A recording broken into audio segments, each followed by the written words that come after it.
بسم الله الرحمن الرحيم. طه ما أنزلنا عليك القرآن لتشقى إلا تذكرة لمن يخشى تنزيلا ممن خلق الأرض والسماوات العلى الرحمن على العرش استوى له ما في السماوات وما في الأرض وما بينهما وما تحت الثرى وإن تجهر بالقول فإنه يعلم السر وأخفى الله لا إله إلا هو له الأسماء الحسنى. وهل أتاك حديث موسى إذ رأى نارا فقال لأهلهم كثوا إني آنست نارا لعلي آتيكم منها بقبس أو أجد على النار هدى فلما آتاها نودي يا موسى إني أنا ربك فاخلع عليك إنك بالوادي المقدس طوى وأنا اخترتك فاستمع لما يوحى إنني أنا الله لا إله إلا أنا فاعبدني وأقم الصلاة لذكري إن الساعة آتية أكاد أخفيها لتجزى كل نفس بما تسعى فلا يصدنك عنها من لا يؤمن بها واتبع هواه فتردى وما تلك بيمينك يا موسى قال هي عصاي أتوكأ عليها وأهش بها على غنمي ولي فيها مآرب أخرى قال ألقها يا موسى فألقاها فإذا هي حية تسعى قال خذها ولا تخف سنعيدها سيرتها الأولى واضمم يدك إلى جناحك تخرج بيضاء من غير سوء آية أخرى لنريك من آياتنا الكبرى اذهب إلى فرعون إنه طغى قال رب اشرح لي صدري ويسر لي أمري واحلل عقدة من لساني يفقه قولي واجعل لي وزيرا من أهلي هارون أخي أشدد به أزري وأشركه في أمري كي نسبحك كثيرا ونذكرك كثيرا إنك كنت بنا بصيرا قال قد أوتيت سؤلك يا موسى ولقد مننا عليك مرة أخرى إذ أوحينا إلى أمك ما يوحى أن اقذفيه في التابوت فاقذفيه في اليم فليلقه اليم بالساحل يأخذه عدو لي وعدو له وألقيت عليك محبة مني ولتصنع على عيني إذ تمشي أختك فتقول هل أدلكم على من يكفله فرجعناك إلى أمك كي تقر عينها ولا تحزن وقتلت نفسا فنجيناك من الغم وفتناك فتونا فلبثت سنين في أهل مدينا ثم جئت على قدر يا موسى واصطنعتك لنفسي اذهب أنت وأخوك بآياتي ولا تنيا في ذكري اذهبا إلى فرعون إنه طغى فقولا له قولا لينا لعله يتذكر أو يخشى. صدق الله العلي العظيم. ولأرواح المؤمنين والمؤمنات والشهداء والعلماء وأمات الحاضرين رحم الله من قرأ سورة المباركة الفاتحة مسبوقة بالصلاة على محمد وآل محمد.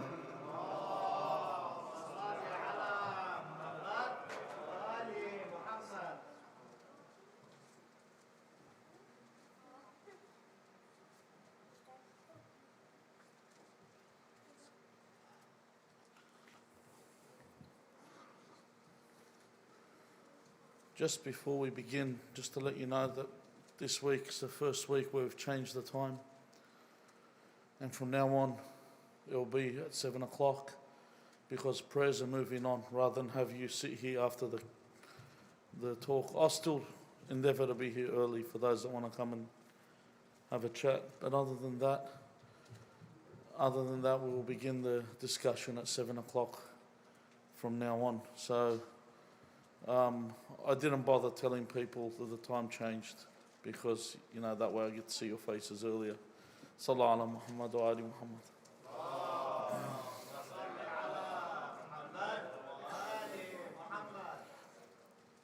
أعوذ بالله السميع العليم من الشيطان اللعين الرجيم بفضل الله بسم الله الرحمن الرحيم الحمد لله رب العالمين الحمد لله والحمد حقه كما يستحقه حمدا كثيرا الحمد لله الذي هدانا لهذا وما كنا لنهتدي لولا أن هدانا الله اللهم لعن أول ظالم ظلم حق محمد وآل محمد وآخر تابع له على ذلك اللهم لعن العصابة التي جاهدت الحسين وشايعت وبايعت وتابعت على قتله اللهم لعنهم جميعا ثم الصلاة والسلام على خير خلق الله أجمعين محمد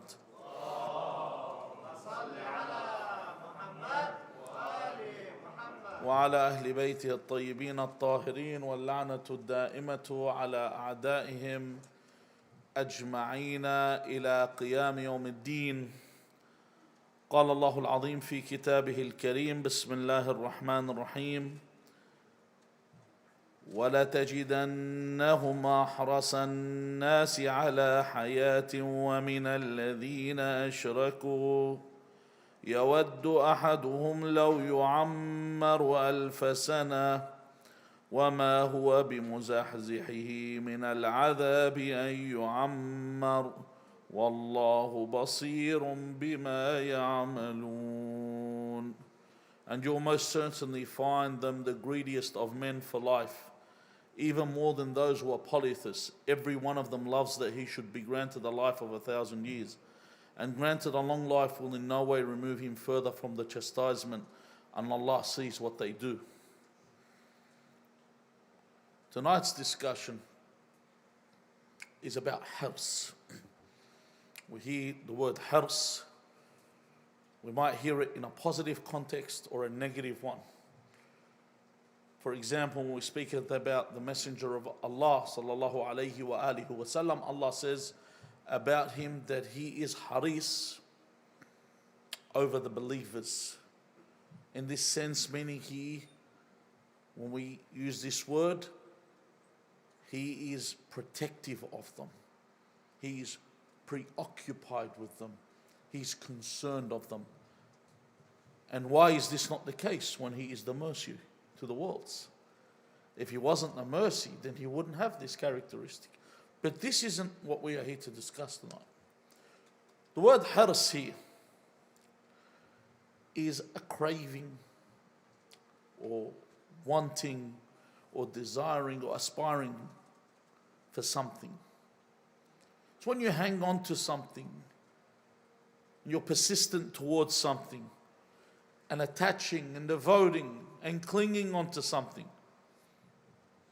And the word that is best for this is someone that is covetous.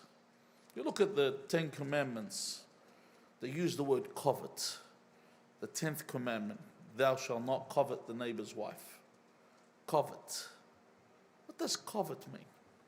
Well, if you look at the words in the dictionary, it says inordinately or wrongly desirous of wealth or possessions, greedy or eagerly desirous. So it's saying desiring something in an incorrect manner, inordinate. It's in a wrongful manner. In other words, meaning something you're not entitled to. According to Amir al-Mu'mineen, Ali ibn Abi Talib, salawatullahi wa salamu alayhi, when he is asked, he's asked, what is al-hirs? What's hirs? Amir al-Mu'mineen, salawatullahi salamu alayhi, says, huwa talabul qalil bi-ida'at al-kathir. See, sometimes you have a word and you're given this word's a dictionary meaning. You're given the literal meaning of the word. But what is meant is something deeper. And the commander of the faithful says it in this sentence. He says it is to seek al-qalil. It's actually seeking what is little or less. He says bi-ida'at al-kathir. When you think of it like this, it's like, could you imagine someone that's given a grand amount of something?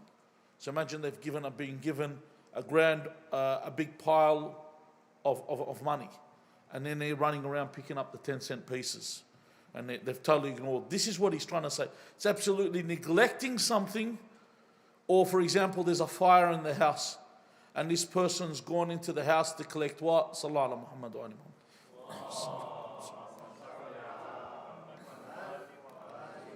So rather than steal, rather than when he enters the house, rather than save, I should say, in a fire in the house, rather than save what's important, like my family or myself, you see this person is chasing their photographs, or they're chasing something that's got some kind of nostalgia in it, rather than save what is of utmost importance.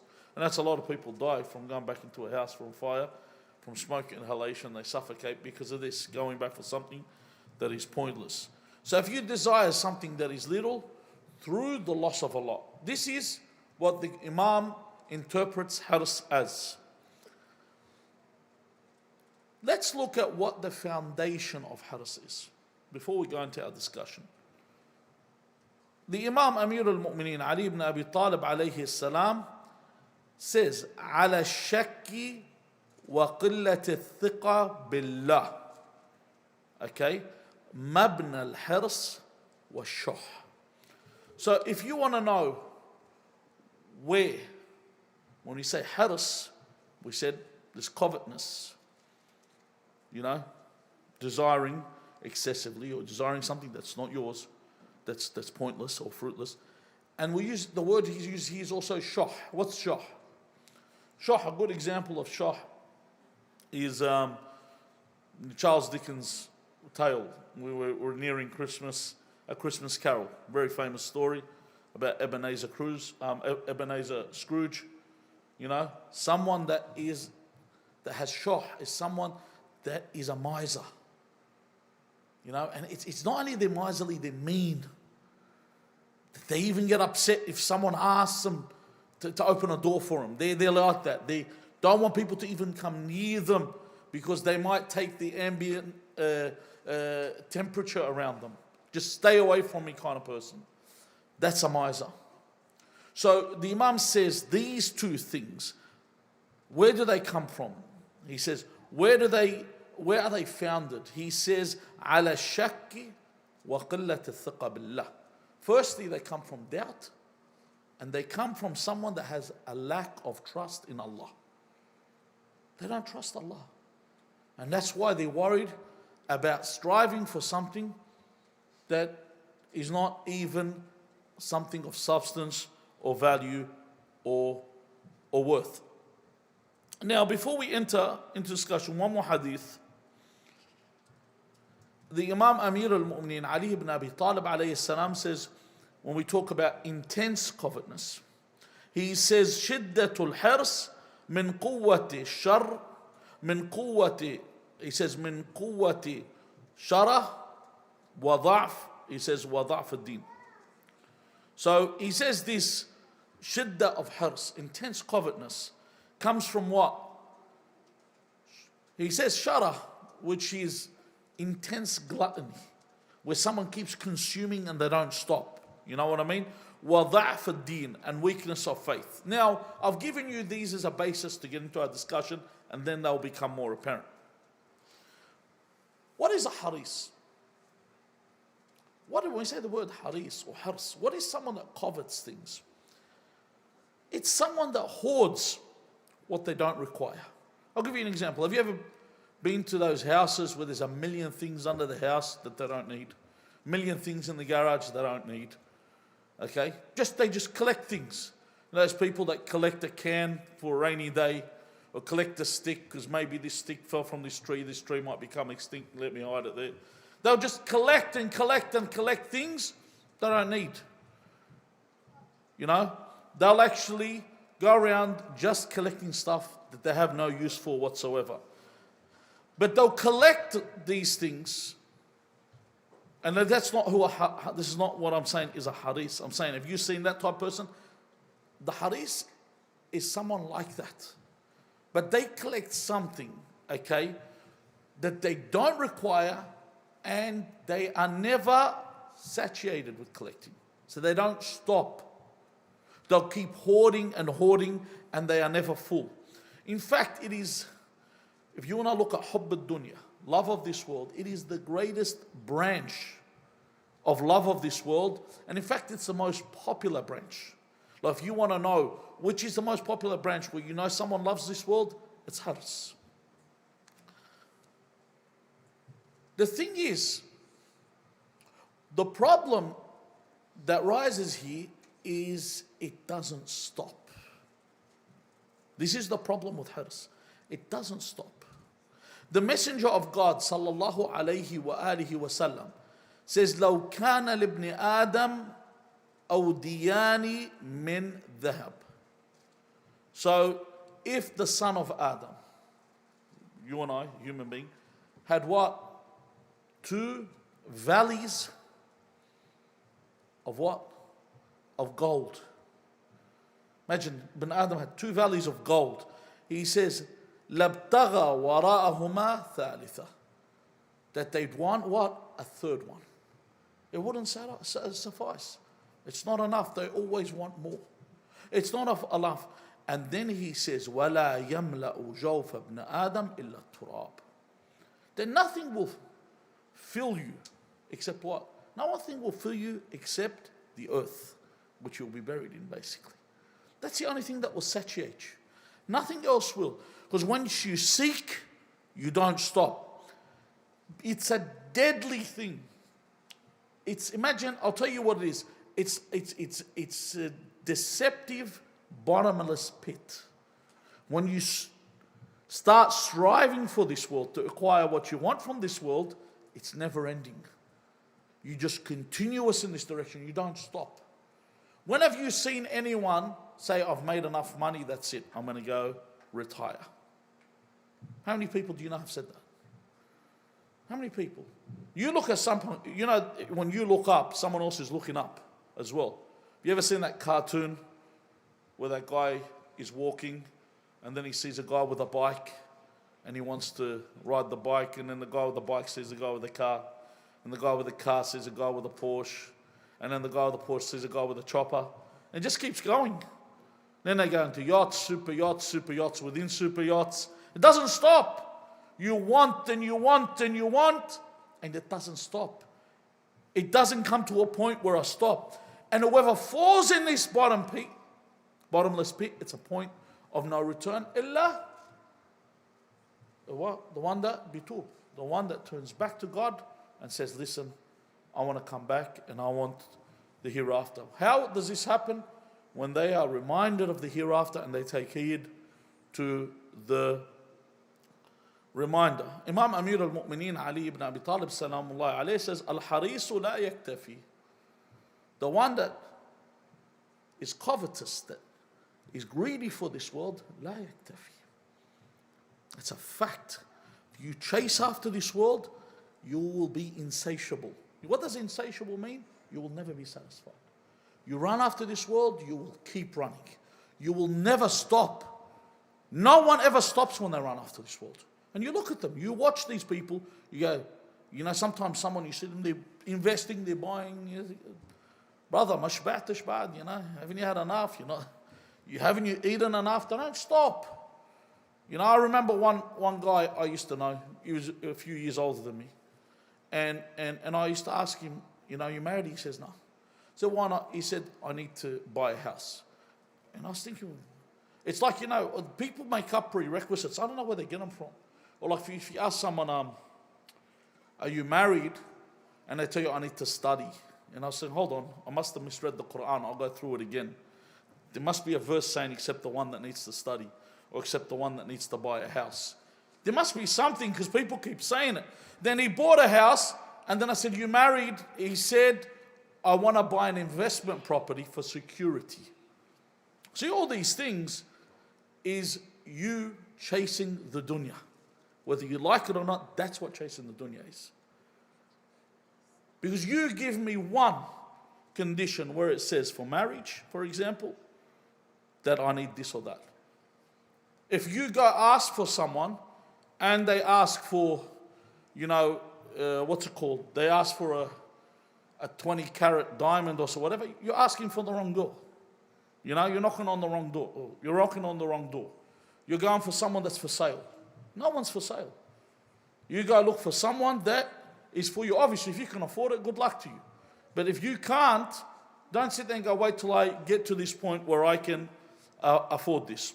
And I'm not saying that she can't ask for this. And then you can say no, and she's got every right to ask for whatever she wants. But whether it's right or wrong in halal haram is different to whether it's right or wrong ethically, which is another discussion. Then Amir al-Mu'mineen, just to let you know, firstly, it's this person's insatiable. He also says, al-haris, faqir, walau malaka dunya bihadafiriha.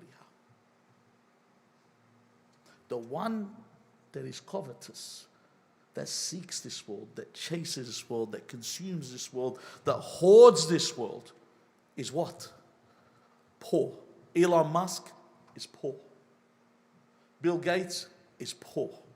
Warren Buffett is poor. Amir al-Mu'mineen says, walau, even if, malaka dunya bihadafiriha. They say right now Elon Musk is probably the richest man ever. That's what they say with his wealth. We've heard this story before. Who did we hear about? Qarun. Qarun, you've heard the story of Qarun, the cousin of Musa. Qarun, the keys to his treasure, not his treasure, the keys required a huge number of men to carry the keys for his treasure. Forget his treasures. That's how rich he was. Now you look at these people, they are still impoverished. Faqir. Why are they faqir? Why does the Imam say that this person is faqir? Because they are still chasing something. Because what does the word ghani mean? You've heard the word ghani. What does it mean? We think it means rich. It doesn't. We say it's rich. The word ghana or ghina or ghani, someone that is ghani, is someone that does not need. If this person is still chasing, that means he still needs. They still have a need. And they have an insatiable appetite. Al-Imam Abu Abdullah al-Hussein alayhi salam, he says in a narration, لَيْسَتِ الْعِفَّةِ بِمَانِعَةِ He says, بِمَانِعَةِ الرِّزْقِ.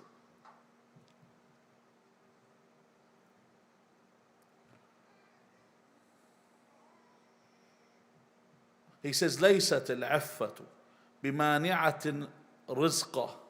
So the iffa does not come from what? مَانِعَةٍ رِزْقَةٍ. It doesn't come from someone that prevents the descent of sustenance. So if someone says, if someone says self-restraint or iffa, You know what, just to explain. Afif is someone that doesn't go and beg people and ask. You know, those people are constantly ask and always want. If you aren't someone that chases and gets involved in everything, doesn't mean you're not going to get sustained.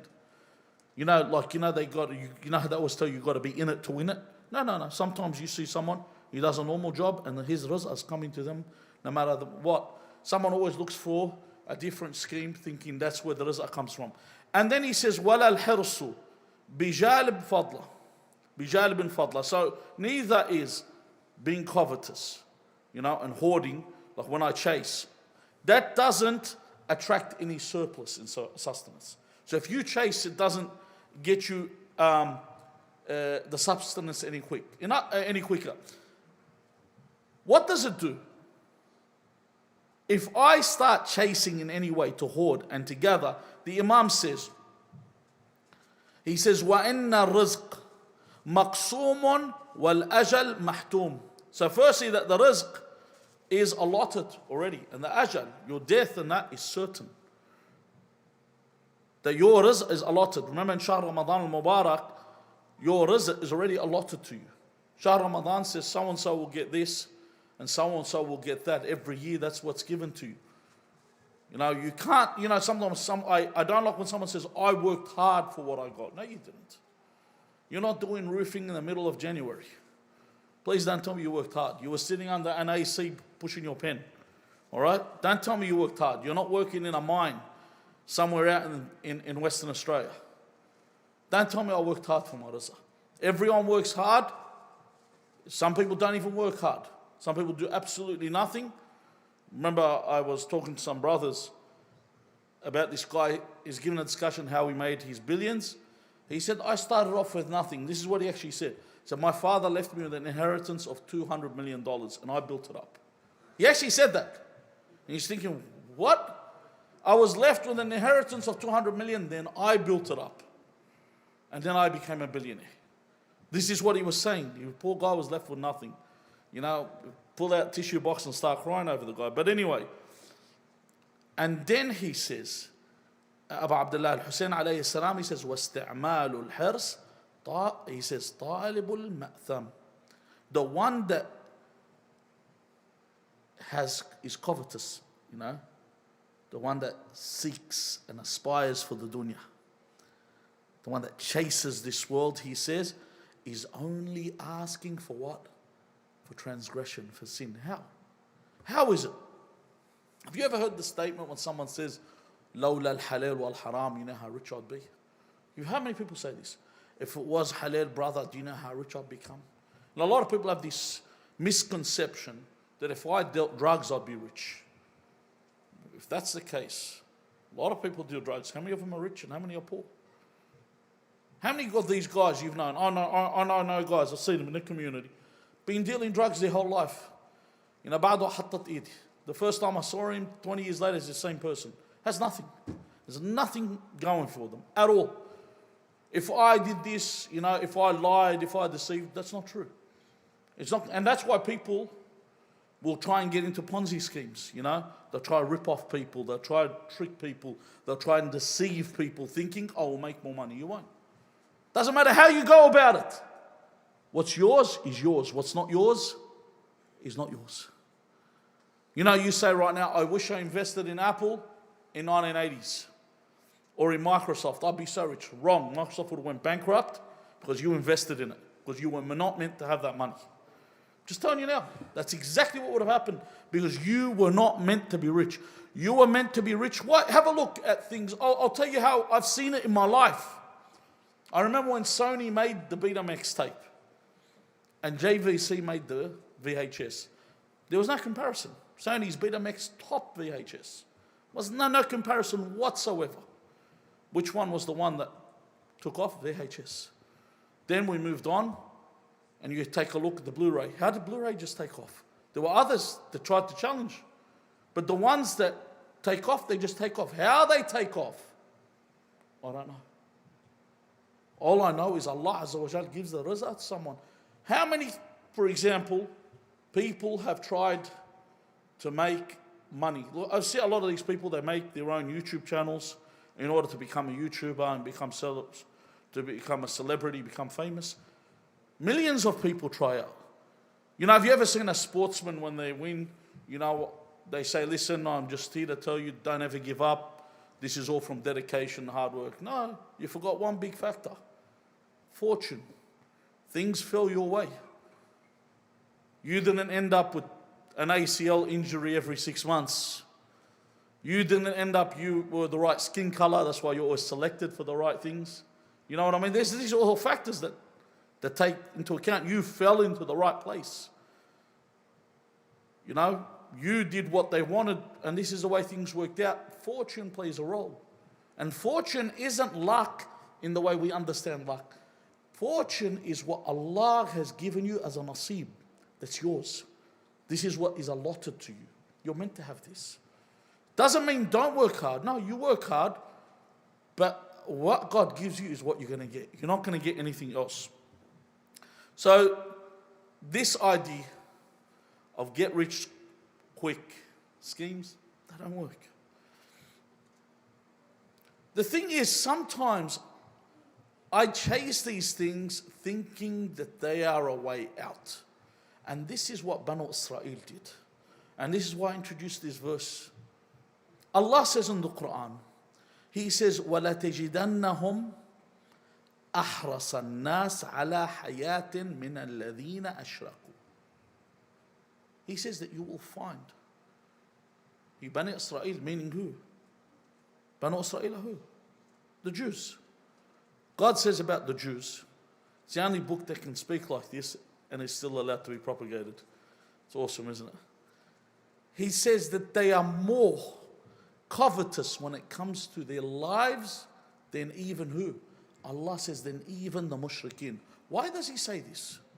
That even the mushrikeen? Because the mushrikeen don't believe in the hereafter. The Jew does. So why is he more covetous over life? Shouldn't the mushrik be more desirable of the dunya because it's his last chance? Why? Allah says why. He says, يَوَدُّ أَحَدُهُمْ لَوْ يُعَمَّرُ أَلْفَ سَنَةٍ. That they wish to live even 1,000 years. He says then, وَمَا هُوَ بِمُزَحْزِحِهِ مِنَ الْعَذَابِ أَنْ يُعَمَّرُ. Why do they want to live for 1,000 years? So they can prolong their respite before the chastisement. Hello, you sit and you think about all these people that run the world banks. Do you think they don't think for a second they're going to hell? They know they're going to hell. The people that run the media, they know they're going to hell. So they want to live longer because they go, look, we're going to get punished. Let's at least enjoy it while we're here. You know, it's like sometimes when you go out and your dad gives you a deadline, you've got to be home by 10, 11 or whatever. And then you're late. You go, we're going to cop it anyway, so I might as well stretch it to 2 in the morning. Do you know what I mean? That's the way they're going to cop it. Rather than fix it, they just go all the way until it's all over. And then Allah Azza wa Jal says, He says, وَمَا هُوَ بِمُزَحْزِحِهِ مِنَ الْعَذَابِ أَنْ يُعَمَّرُ. Even if they are granted long life, it will not move them any further away from chastisement. Even worse, it's going to increase their punishment because they're still living in the same time, in the same way of life. So the people that act like this and they have this feeling towards life and holding on to the dunya, it's because they have a false notion of what this world is. It's a misunderstanding. They don't see what this world is. If you pick up the Quran, it always talks about what? وَمَا الْحَيَاةُ الدُّنْيَا إِلَّا لَعِبٌ وَلَهُ. The dunya is only a play world. In another verse, you read over and over again about the dunya, where Luqman speaks to his son and he says, oh my son.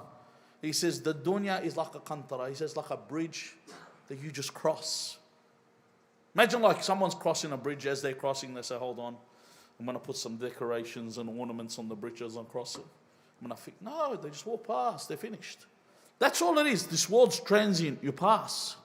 I don't stop there. And you read through Nahj al-Balagha over and over. The Imam reiterates the transience of this world. Someone that has haras is holding on to what? He's holding on to the bridge. He wants to stay on the bridge. But the bridge, he says, is going to collapse. Eventually it collapses. It no longer exists. So you're holding on to something that is terminal and will end. Look at Iblis. Iblis asked God for a respite. He said, let me live until an appointed date. Mate, in the end you're going to hell. Doesn't matter how long it stays. When it's over, your last chance is over too. So it doesn't matter how long I prolong and I look at this dunya. But the way the dunya is, people develop. This is why we come and gather. Why do you think we have these gatherings? To remind ourselves. Because we forget. When we leave, everyone goes back to normal. Yeah, what am I doing tomorrow? Everything goes back to normal. You forget about it. So you come for a reminder to build you up again. Once Harun al-Abbasi, he told them, find me a man that has sat with the Prophet, has met the Prophet. Now it would have been very hard. Because don't forget, Harun was around, how long? Harun was around over 150 years, after the Prophet. About 150 years after the Prophet. So where are they going to find someone that's met the Prophet? Very hard. So then they found him someone that's spoken to the Prophet. So only one link. So he says, bring him.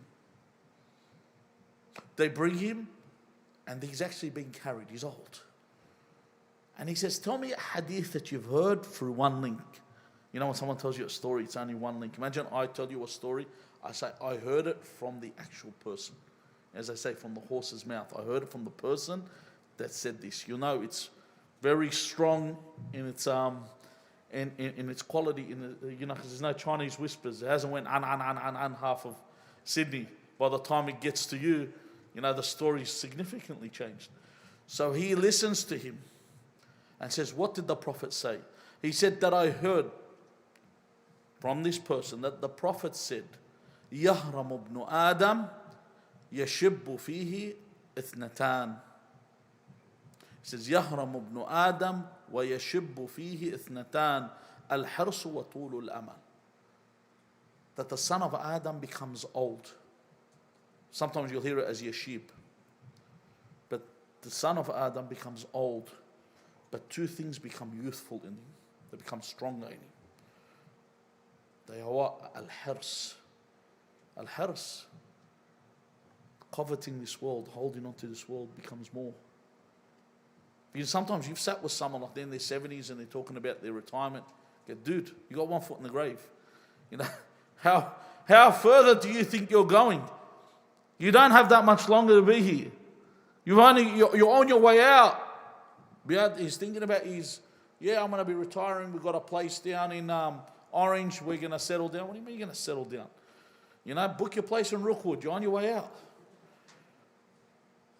And that's how they're thinking. They're thinking that like that. They still have this thought that I'm here. And he says, وَطُولُ الْأَمَلِ. That they still have hope in this world. So Harun says, give him 5,000 dirhams. They give him 5,000 dirhams. They carry him, take him outside. He said, wait. He said, take me back to Harun. They pick him up. They bring him back to Harun. So he says to Harun, can I come back every year and get this 5,000 dirhams? So Harun says, Sadaqa Rasulullah. Rasulullah is truthful. Look at this guy. He's been carried. And he still thinks he's got one more century he's got one more wicket stand that he can do. He's going to come in for one more, one more session. He can do it one more time. That's what they think. That's how mankind becomes. When you look at hirs, it is the opposite of qana'ah. Covetousness is the opposite of contentment. Or being content. It's the opposite. Wanting the dunya is the opposite of someone that is content with what they have. So, in the narration, where Imam Abu Ja'far al-Baqir, salawatullahi wa salamu alayhi, says, إِيَّاكَ أَن تُطْمِحَ بَصَرَكَ إلى ما هو فوقك. You know, you hear this from a lot of people. They say, don't look above, look below. The Imam's saying, don't look to whoever's above. In other words, whoever's got a better lifestyle than you. Don't. He says, why? فَكَثِيرًا مَا قَالَ اللَّهُ عَزَّ وَجَلِّ لِنَبِيِّهِ. Many times the Prophet, Allah said to his Prophet, فَلَا تُعْجِبْكَ أَمْوَالُهُمْ وَلَا أَوْلَادُهُمْ. لا تعجبك. Don't be someone that looks at what other people have, you know. Don't let it excite your admiration, their wealth. Don't let their children excite your admiration. Wow, this guy has this many kids. Wow, this guy has this much money. I remember the funny thing is I was writing this lecture and someone messaged me from another country. And he said, look, I'm single, I'm not married. And I'm trying to get married. I look at all these other people. This is actually what he said. They got children and they got this. It's unfair that I should be like this. I was going to say, brother, I'm not God. You know, you got this problem, you talk to God. It's like, you know, when people come into the shrine of Rasulullah or the Bayt al-Haram, or they come into any of these and they come and ask and they beg people, how do you beg? This is the station for you to ask God. Why are you asking mankind?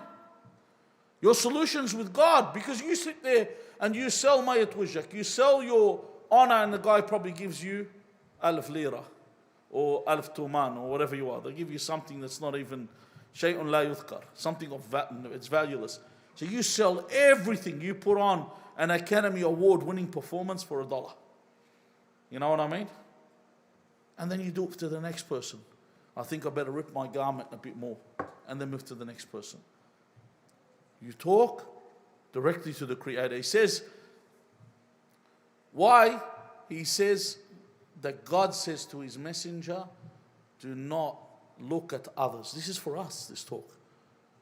With this excitement, or do not excite your admiration with their wealth and their number of children. And then he says, وَقَالَ لَا تَمُدَّنَّ عَيْنَيْكَ إِلَى مَا مَتَّعْنَا بِهِ أَزْوَاجًا مِّنْهُمْ زَهْرَةَ الْحَيَاةِ الدُّنْيَا. And then he says, hold on, in this, he mentions this verse, لَا تَمُدَّنَّ عَيْنَيْكَ. Do not stretch your eyes out. Like, don't sit there and look at other people. You know, when you sit there and start, and sometimes even talking about rich people makes people happy. And they sit there and go, you know what, this guy could end world hunger with 6% of his wealth. People talk like that. So they sit there and we look at other people's money, we look at other people's wealth. He says, do not stretch your eyes on what? He says, وَلَا تَمُدَّنَّ عَيْنَيْكَ إِلَى مَا مَتَّعْنَ بِهِ أَزْوَاجًا مِّنْهُمْ. What does it mean, أَزْوَاجًا مِّنْهُمْ? It's not talking about wives or partners. It's talking about classes of people, different types of people. Everyone has something different. And then he says, Allah Azza wa Jal, زَهْرَةَ الْحَيَاةِ الدُّنْيَا. This is the splendor of this world. Just of this world. It's an embellishment. You're not getting anything that's real. It's gone. It doesn't last that long. It stays for nobody. You know, have you ever seen that ancient tomb in China, with the one with 8,000 terracotta soldiers? Have you seen that? This emperor built 8,000 terracotta soldiers. Someone should have told him terracotta is not going to help you in the hereafter. You know, so he's put these terracotta soldiers there, these clay soldiers, to protect him. He's got an army in the afterlife. So they take it and they put all their treasures with them, and then grave robbers, or English archaeologists, come and take what they find in this. And then he says, however, if it does happen, the Imam says if it does, sometimes you look at others and it happens. You go, wow, you know, I'd love to have this, I'd like to have that. Then the Imam puts you in your position. He says, فَإِن دَخَلَكَ مِن ذَلِكَ شَيْءٌ. If some of this enters you, he says, فَاذْكُرْ عَيْشَ رَسُولِ اللَّهِ. Remember the life of the Messenger of Allah. He says, فَإِنَّمَا كَانَ خُبْزُهُ الشَّعِيرُ. His bread was barley. You know what barley bread is, don't you? Doesn't taste good. It's tasteless bread. You know? It's not those fresh loaves that you're thinking of. خبزه الشعير, the messenger of God. And then he says, وحلواه والتمر. His hello, that is the sweetness he used to have was dates, which is everyone. Anyone could eat dates. They were everywhere. And then he says, ووقوده. He says, ووقوده السعف. And then he says, إذا وجد. Waqud, meaning the fuel that he used to use for his fire was, he says, as-sa'af, which is those palm fronds. Have you ever seen the palm leaves and the stems? He didn't have proper timber. That's what he was burning. That's what he would use as a fuel. And then he says something which breaks you. He says, إِذَا وَجَدَ, if he got, إِذَا وَجَد al-khibz, إِذَا وَجَد al-tamr, إِذَا وَجَد this, the palm fronds, if he was able to get this, sometimes he would go without. Someone might come across and say, listen, the Prophet had 17 wives. I go, brother, I will give you 2 of those wives and good luck to see how long you will last. You will probably kill yourself. The Prophet had 17 wives. That's right, the Prophet had 17 wives. But I will tell you, there are brothers that you'll talk to, they'll tell you, I would rather die single than be married to my wife. They tell you about their wife. She's that bad. You've seen them. You've seen those lives where a woman will drive a man. And likewise, and I'm not talking about women, even men.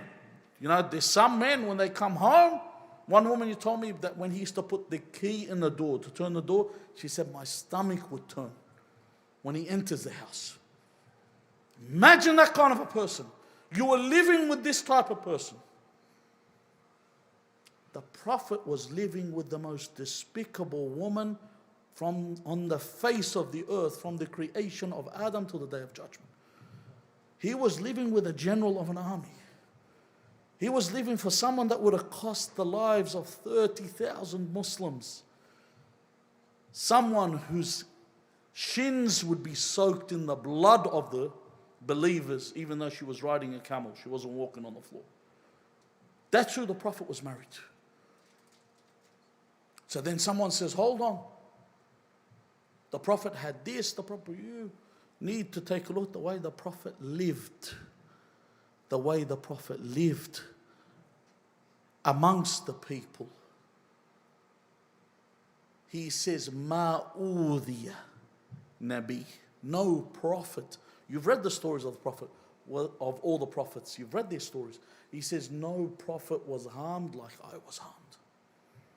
You can only imagine. You go through the history of the Prophet, you will not believe this. The thing is, what you need to remember, okay,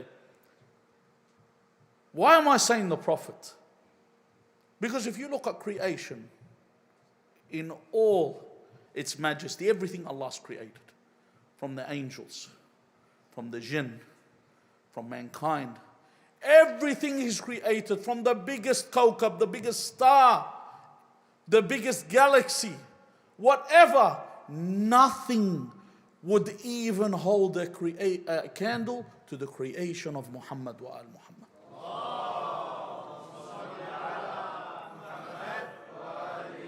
The best of the best lived the worst life. They never complained. They never complained about this. They were the best of the best. Nothing better than them graced the earth. Nothing was ever even close. Let's look at how they dealt with this world. The way they looked at it.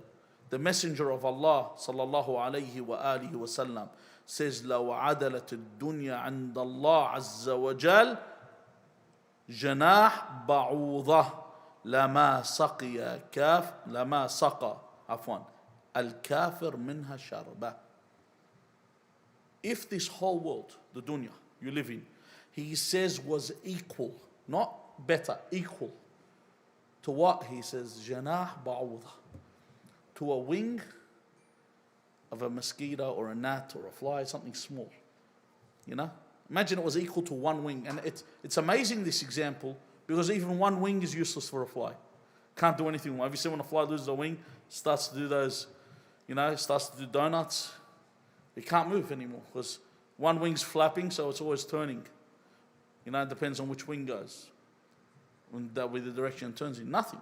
He says if it was equal to one wing of a fly, one wing. He says if that was its value, Allah would not even let an unbeliever have a drink. It doesn't say a drink of water. Sharb. It could be a drink of anything. In other words, they would not even be allowed to drink if it was that valuable. Had that much value. It had that much value. People might say, wow, that's amazing. To that point, brother, sometimes, you get the atheists who'll get up and say, oh, this is a mean God. We got a country that won't even let you go to a restaurant if you're not vaccinated. What are you talking about? You got something so small and they'll crush you. Allah Azza wa Jal created the universe. So He made the dunya as a testing ground. Whether you worship Him or not, you have everything here. If it was of even the slightest value, they would not even get a drop of anything to drink. And that's why the bad guy lives the life they live. Whether they have a rich life, poor life, it's of no value whatsoever. It's valueless. How valuable is this dunya? What is its value? You look at a lot of narrations and they will tell you. Amir al-Mu'mineen says, Wallah, he swears by God, Wallahi la dunyakum hadih ahwanu fi ayni min uraq khinzirin fi yadi majdhub. That this world of yours, he says, this world we live in, he says for me, is worth less than what? Listen to the terms he uses. Than the bone of a pig in the hand of a leper. This is how much this world's worth. Nothing. How many of you would seek the bone of anything in the hand of a leper? Or politically correct, Hansen's disease. All right.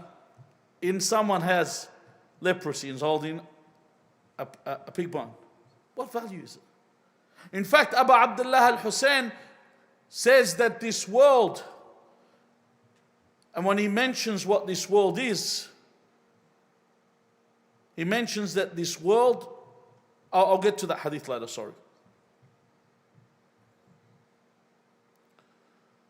Before I get to that point, before I get to this point, because I've got to be wary of the time, I look at Amir al-Mu'mineen's narration, and he mentions what you need from this dunya. What do I need from this dunya? Amir al-Mu'mineen says, Man radhiya min ad-dunya bima yujzih kana aysaru ma fihi yakfi. If anyone needs to know, if anyone's pleased with what they are given in this world, the least of what they are given, the minutest amount of what they're given is enough for them. The minutest, how much? Go home. I want you all, when you get home, to go look in your house. How many things do you have that are necessities, and how many things you have that are surplus? I'm not telling you get rid of it. I'm just letting you think about it. How little do we need to live? Think about it. I'll give you even something to think about. If you had to grab 10 items from your house right now and leave, 10 items you have to go, then you'd realize how valuable everything in your house is. You see that when a war breaks out. You see when a war breaks out, people, they don't run.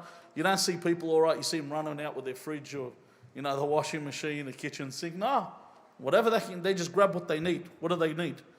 They usually grab a child. They don't even get the baby formula. They just grab the child and run. They don't even get a spare diaper or nappy. I'm becoming an American. And so then they just leave. They leave the house. That's all that they need. The least in this dunya is enough. And then he says, وَمَنْ لَمْ يَرْضَى مِنَ الدُّنْيَا بِمَا يُزِّيهِ لَمْ يَكُنْ فِيهَا شَيْءٌ يَكْفِي. If you are not satiated or satisfied with what you are given in the least, whatever you're given, then no matter what you're given, you will never be satisfied. Never. Never, never. And if you don't believe me, if you were in Elon Musk's position right now, you still would be working. You'd be doing space X and space Y and space Z. You won't stop. You'd keep going. because they don't stop. The more you need to consume as much as that they can. Needlessness does not come from wealth. On the contrary, because the Waha said the wealthy are in need. Sometimes you see someone that's very rich and wants a cure for their child. Their money doesn't get them the cure. That's it. They can't do it. Just as you might need to buy a car or buy a house or get married. In fact, the beauty of kafaf, having what you need, what's the minimum? Do you know what you find out? You find out the truth in life. Do you know if you're someone right now living, you don't have anything, you just have enough to live? You know what I mean? You make your salary, you probably save a couple of grand every year. Do you know the good thing about that? All your mates are your mates. They're genuine people. They're the real, they're your real friends. Because they're with you, you've got nothing to give them. It's not like they come and hang out with you so they can jump in your flash car so they can go out with you for a ride so you can take them out or you go with them and spend on them. They know you got nothing. They got nothing, so they genuinely are your friends. The people that like you genuinely like you. Because when you become rich, how many groupies come and hang out with you? I mean groupies in the complete sense, not in the, I don't mean it in the derogatory sense. I'm talking about those the Klingons, the ones that just start hanging out with you. The ones that suddenly become your friends because you've got money. And then when the money goes, you see them leave. Arnold Schwarzenegger. Arnold Schwarzenegger, when he was the mayor of California. Remember, California is the 5th largest economy in the world. When he was the mayor of California, he said, this hotel told me I am welcome for the rest of my life for a room whenever I want for free. He said, when I lost the governorship, I was no longer governor, you know what he did? He actually got a sleeping bag and he slept on the front lawn of the hotel in protest to the fact that I'm no longer welcome here. Yes, you don't have that position anymore. Whereas as someone that genuinely loves you, my house is your house. Whenever you want, you are welcome. And the believer with this kafaf, with what is sufficient, what is sufficient for them, that they need, not only do they live this kind of a life, where they have what they're in need of, and they have the best of people, they have wilayah.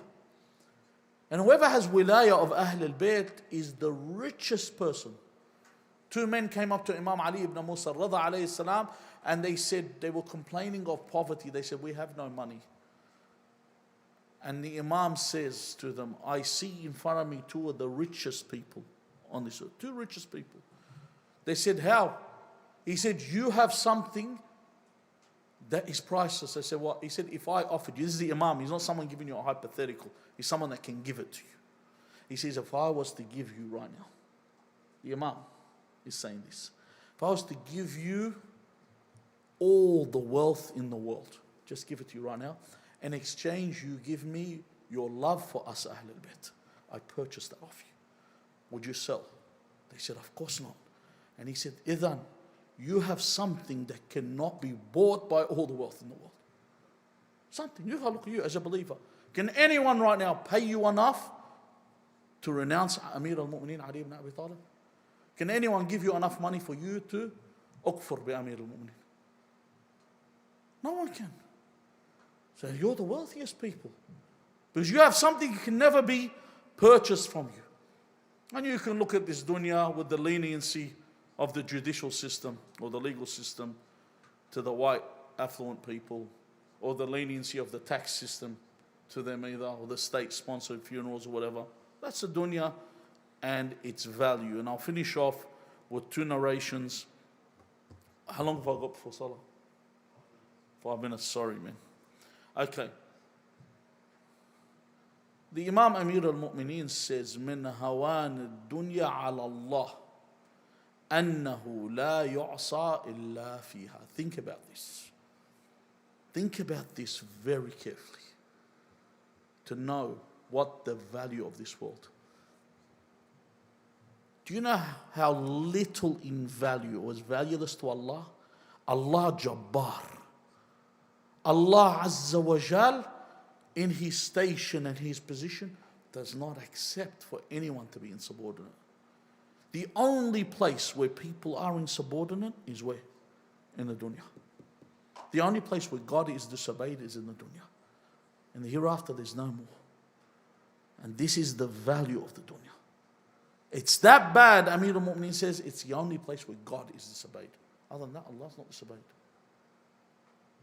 So once this place is gone, there's no more place of disobedience to Allah. Ibadun mukramun, the keepers of paradise, the keepers of the fire of hell, are all subservient to Allah Azza wa Jal. He says, Allah says, alayha in nar jahannam nastajiru billah. May Allah save us all from this. He says, alayha malaikatun ghiladun shidad. They have stern angels in the la ya'asuna. They do not disobey. They do not disobey what God says. Whatever God says, that they do. Finish off quickly. This week, we commemorate the martyrdom of Sayyidah Fatima al-Masuma. Just quickly to let you know, she is the daughter of Imam al-Qadim alayhi salam and the daughter of Najma, who is the mother of Imam al-Rida. So she's the sister of Imam al-Rida salamullah alayhi, from the same father and the same mother. She was someone that was never married. She was someone that died at the age late 20s, whether she was killed according to some narrations or she died. She never even achieved this. The point that she was on her journey to visit her brother, she never even got to visit her brother. Never got to see her brother. But instead, her resting place became a hub for the scholarly world. Qam al-Muqaddas. It's a center of knowledge. And it's also a gateway to paradise. That Allah Azza wa Jal places certain people on this earth for a reason. And the Imams, when they speak about her in the ziyarah, he says, وَأَنْ لَا يَسْلُبَنَا مَعْرِفَتَكُمْ. That may Allah not take this away from us. There's people that don't even recognize her station or position. And then he says, يَا فَاطِمَةِ اشْفَعِي لِي فِي الْجَنَّةِ فَإِنَّ لَكِ عَنْدَ اللَّهِ شَأْنًا مِنَ الشَّأْنِ. Oh Fatima, intercede for me with paradise. Because you have a station with Allah, a position with Allah. You are someone that holds a lofty place. And then he mentions, Allahumma inni as'aluka an takhtim li bis-sa'ada fala taslub minni ma ana fi. So firstly he says, oh Allah, make sure my life ends with happiness, ends on the righteous path, and do not take from me what I am in the state that I am. What state am I in? As a follower of Ahlul Bayt. Someone that yearns for the hereafter, not someone that's clinging to this world, that covets this world. And this is where all our problems stem from. My aspiring and my want for this world, the way I covet this world, and I think this is where I get what I want. This is where we all fall and we fail. We ask Allah Azza wa Jal to grant us the right to visit Fatima al-Masuma in Qom. We ask Allah to grant us her intercession in the hereafter. We ask Allah not to take us from this world until He is pleased with us. We ask Allah in the name of Fatima al-Masuma that He takes the love of the dunya from our hearts and He replaces it with the love of Allah Azza wa Jal and the love of His Messenger and the purified household. We ask Allah Azza wa Jal to take us upon the path of Ahlul Bayt from this world. We ask Allah Azza wa Jal to hasten the reappearance of our master Al-Hujjat ibn al-Hasan al-Mahdi arwahuna fidah. Bismillah ar-Rahman ar-Rahim. اللهم صل على محمد وآل محمد. اللهم قل لوليك الحجة ابن الحسن صلواتك عليه وعلى آبائه في هذه الساعة وفي كل ساعة وليا وحافظا وقائدا وناصرا ودليلا وعينا حتى تسكنه أرضك طوعا وتمتعه فيها طويلا برحمتك يا أرحم الراحمين، ولقضاء الحوائج وغفران الذنوب وقبول الأعمال وتعجيل الفرج وشفاء المرضى ولأرواح موتاكم جميعا. رحم الله من قرأ سورة المباركة الفاتحة مسبوقة بالصلاة على محمد وآل محمد.